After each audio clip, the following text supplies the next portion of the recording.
If you want to have an excellent marriage, the first thing you have to be prepared to do is to work. And that means studying.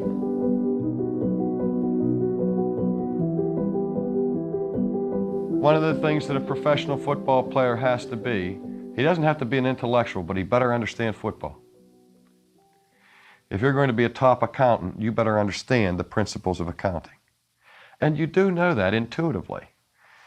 People prepare for their careers in this country by going to college, investing thousands and thousands of dollars to attend courses to equip them for their vocation. They stay at that preparation for years, make an enormous financial commitment, and acquire as much skill and knowledge as they possibly can in order that they might be successful, in order that they may excel. Now, I want to ask you people, how many of you have read 50 books about marriage? How many of you have spent $10,000 studying, learning about marriage? How many of you have read 50 books in preparation for your vocation? How many of you have spent $10,000 in preparation for your vocation?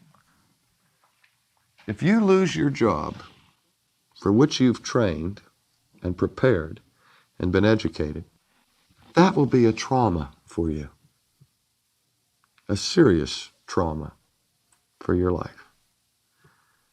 But it will not affect you as adversely as a divorce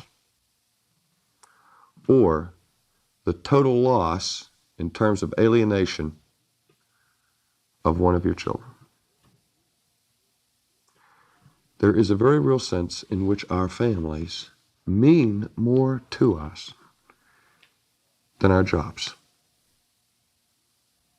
What man wouldn't quit his job if it meant it would save the life of his wife and family? And yet, in our country, we're all conditioned and taught to study hard, work, prepare, train for vocation. But marriage, you fall in love, you get the license. If you're one of those unusual people, you may get premarital counseling for 1 or 2 or 3 sessions. And if you're really admirable, maybe you even take a course in college on marriage and family planning. That's about it. Then we embark on one of the most high-risk enterprises that any human being can ever become involved in. What I want to get at here is that if you want to have an excellent marriage, the first thing you have to be prepared to do is to work, and to work hard, because excellent marriages in this day and age, when almost 50% of marriages in this country dissolve in divorce, and a whole lot more are extremely unhappy and provide a miserable atmosphere for the home in general. If you want to transcend the normal in this country, you're going to have to be prepared to work at it, because it doesn't come naturally. And that means studying. Not necessarily studying marriage from an intellectually psychological perspective or anthropological perspective or sociological perspective. But what it means primarily is a disciplined study of the people that are involved in your family. Your wife, your husband, your children, your in-laws.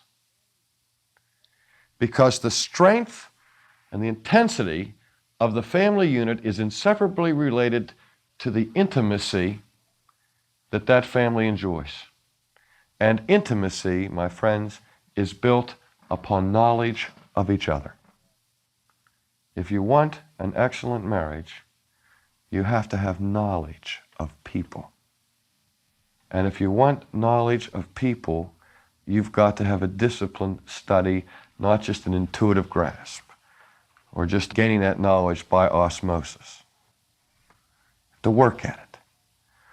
What's going on inside your wife's head? What's really on her mind? What is really important to her at this stage of her life? What are her dreams and aspirations? What are her frustrations? What are her worries and anxieties? What kind of clothes does she like to wear? Where would she like to visit? If she had a chance to go somewhere with you, where would it be? Do you know the answers to those questions?